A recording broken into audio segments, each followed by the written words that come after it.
De grandes figures de lutte et de la culture sont à l'honneur à cette 13e édition du Massa, un engagement personnel porté par certains exposants spécialisés dans la mode.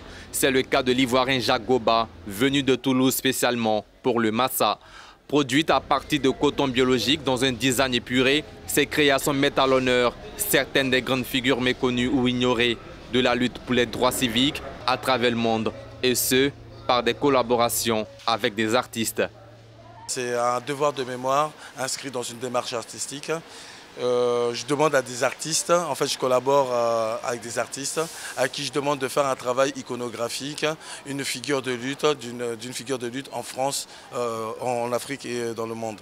Et en fait ma marque est basée à Toulouse et donc les artistes avec qui j'ai collaboré dans les débuts, il y avait pas mal de Français et souvent, enfin, il est arrivé des cas de figure où l'artiste ne connaissait pas la figure de lutte, se renseigne et fait une interprétation artistique. Donc les figures de lutte, il y a Patrice Lumumba, France Fanon, Aimé Césaire, Amilcar Cabral, Charanta Diop, James Baldwin ou encore Maya Angelou, Mira Makeba et tout ça. Et en fait, donc moi j'achète les droits de cession et je les fais imprimer sur des t-shirts et des tote bags. Le choix du t-shirt et du tote bag, c'est pour permettre la circulation de ces figures de lutte dans l'espace public et interroger les gens. On voit également Bernard Dadier, l'Ivoirien, à travers une citation. Comment vous expliquez cette citation et pourquoi ce choix? Alors Bernard Dadier est la dernière création de la collection du Panthéon United Souls. Et en fait, lorsque mon projet a été sélectionné pour le Massa, la directrice adjointe Chantal Djedje m'a dit ouais, que la ministre de la Culture a apprécié mon travail et que c'était un peu regrettable qu'il n'y ait pas d'Ivoirien. Est-ce qu'il ne pourrait pas faire Bernard Dadier? Je me suis dit mais quelle coïncidence parce que je comptais faire Bernard Dadier et donc du coup j'en ai parlé directement avec un artiste qui chronique pour le Washington Post et le journal Le Monde, il s'appelle Olivier Bonhomme, c'est un des meilleurs et en fait on est parti sur Bernard Dadier, il a fait cette espèce de mastodon, de père de la littérature africaine et donc dans le cahier des charges ce qui était important c'est de mettre en avant que Bernard Dadier était le père de la littérature ivoirienne et que c'était un peu l'écrivain à la plume insurgée au service du peuple africain. Et donc du coup, par rapport au dessin, j'ai préféré mettre cette citation de Bernard Dadier qui dit que le soleil a beau luire, tant qu'il luit sur des misères, il ne réchauffe jamais les cœurs. C'est vrai qu'il y a des messages, c'est des figures de lutte. Mais vous personnellement, que vous inspirent ces personnages que vous choisissez? Ils inspirent mes héros, ce sont mes super-héros. C'est-à-dire, comme dit l'artiste Fred Ebami, contrairement aux super-héros américains, nos héros ont eu un vrai impact dans l'histoire. Et donc du coup, il est important que la jeunesse se les approprie. Le projet d'une marque, en fait, ça répond à un besoin d'identification de la jeunesse. Et donc du coup, porter un truc, tu te sens, tu vois, membre de la communauté, de vivre. Et donc, du coup, vaut mieux que ça soit à travers... Les Américains, ils le font avec les héros fictifs. Mais nous, on a plein d'héros qu'on doit valoriser et qu'il est important de les valoriser. Et en le portant fièrement sur un t-shirt, je trouve que c'est déjà contribuer au devoir de mémoire de ces grandes figures.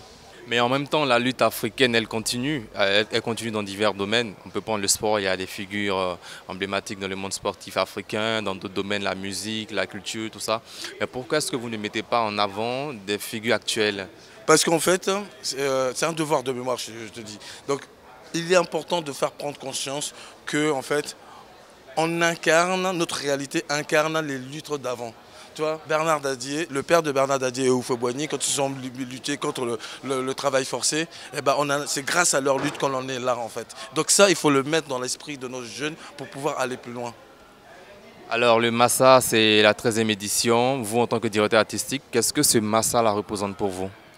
C'est un marché des arts et du spectacle d'Abidjan. C'est un marché qui met en avant l'industrie du spectacle. En Afrique, l'industrie du spectacle, ce n'est pas un gros budget. Je suis assez fier que la Côte d'Ivoire mette un point là-dessus. C'est vraiment important, je pense, de valoriser l'industrie, le business du spectacle. Alors, dernière question pour terminer. Demain se ferme le Massa. Qu'est-ce qui vous a certainement marqué lors de cette édition 2024? Alors malheureusement, j'ai pas pu voir beaucoup de spectacles parce que j'étais à un stand, mais ce que j'ai trouvé excellent, c'est que ça soit gratuit, que ça soit accessible à tous et qu'il y ait plein de spectacles pluridisciplinaires, que ce soit de l'art visuel, du spectacle vivant ou alors de la musique. Et je trouve ça très intéressant, mais je pense que je reviendrai la prochaine fois et je m'organiserai une autre fois mieux. J'espère que la marque sera suffisamment distribuée ici pour me permettre de pouvoir voir des spectacles et participer à ce marché. Merci à vous. Je vous remercie. Au revoir. Son design stylé et engagé est perçu comme vecteur puissant, capable de convaincre et d'interpeller les citoyens du monde pour une reconnaissance africaine. Je trouve que c'est vraiment original parce que déjà, c'est fait par un Ivoirien, puisque je suis de la Côte d'Ivoire. Donc naturellement, je me dois de venir voir. Et deuxième chose, c'est la qualité un peu de ces articles. L'originalité, c'est que c'est des dessins et les motifs, les couleurs sont vraiment attirantes. Et ce qui m'a marqué, c'est qu'il met en valeur les combattants, si je peux dire ça, un peu de tout ce qui est panafricanisme. Donc je suis venu regarder, surtout le féliciter et l'encourager. Voilà. C'est tout ça qui fait le Massa.